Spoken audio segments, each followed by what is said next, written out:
China is going through demographic collapse and no way for them to get out of there because you can't repair this with immigration. India has now dropped over the reproductive limit and their reproduction rate keeps dropping. The same is true for most countries in South America. You extrapolate what we have seen over the past 50 years, primarily starting with white Europeans. We have demographic collapse throughout all European nations, but it's catching on worldwide. If that trend continues, we are going to head for demographic collapse of the human race that will lead to civilizational collapse. How do you counter that?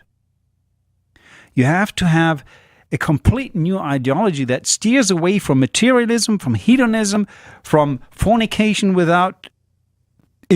impunity, which is the culture we have, excuse my language again, back to an ideology of love.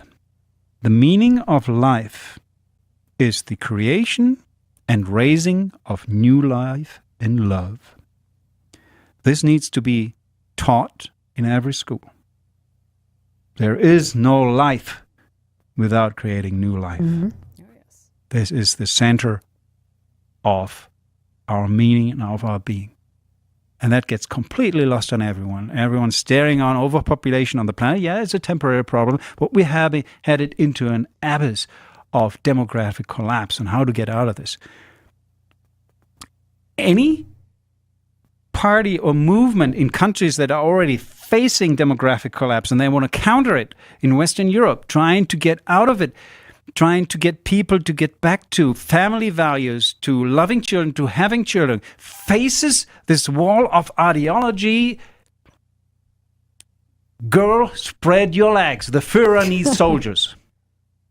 Right. Yeah. The distorted picture of the Third Reich having had a breeding program to breed soldiers in order to conquer the world is what drives any movement that tries to get back to an ideology of love and away from an ideology of self-indulgence as we have it now, faces this ideological onslaught of Nazi breeding anti-fascism, camp, of anti-fascism exactly. that destroys humanity.